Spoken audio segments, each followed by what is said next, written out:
এইটার সংখ্যা আমার দেশে বেশি। সেই জন্য আমি বারবার বলি, বাংলাদেশে সাহেবুল ইলম পীর পাওয়া খুব মুশকিল। আর আপনারা পেয়েছেন শামসুল উলামা।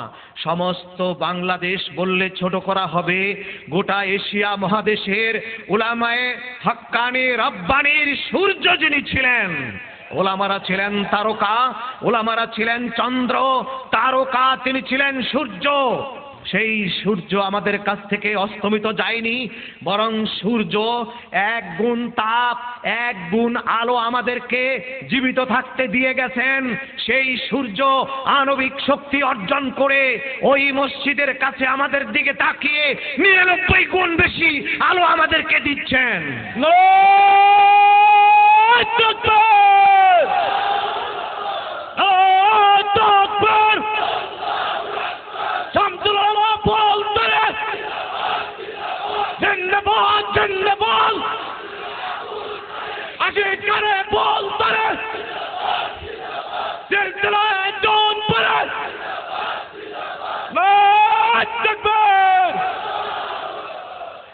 দায়িত্বহীন ভাবে আমি বলতে চাই, এই সিলেট অঞ্চলে, বৃহত্তর সিলেট বিভাগে যদি আল্লামা ফুলতলিকে আল্লাহ না পাঠাতেন, গোটা সিলেটে সুন্নিয়াতের চিহ্ন থাকতো না, সুন্নিয়াত হুব্বে রাসূল থাকতো না।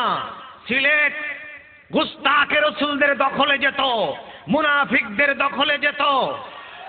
আজ এই মর্দে মুজাহিদ, এই রাসূল পাকের রূহানি সন্তান, আল্লাহ পাকের প্রিয় বান্দা, আমাদের প্রাণের সিংহাসনের রাজা, আখিরাতের রাজা, মারিফতের রাজা, হাকিকতের সম্রাট, মারিফতের সম্রাট, শরীয়তের সম্রাট আল্লাহ পাক তাকে সিলেট অঞ্চল, যেহেতু বাবা শাহজালালের সিলেট, শাহজালালের ইজ্জত রক্ষার জন্য, এই সিলেটকে রক্ষা করার জন্য আল্লাহ তাআলা দিয়েছিলেন সাহেব কেবলা আল্লামা ফুলতলিকে। না হলে বেয়াদবের রাসূলরা, গুস্তাখের রাসূলরা, যারা এই সিলেটের জমিনের সেই বেয়াদব বলে, যারা ঈদে মিলাদুন নবী পালন করে, ফেরাউনের দোসর ইহুদিদের সন্তান তারা, তারও বাড়ি এই সিলেটে।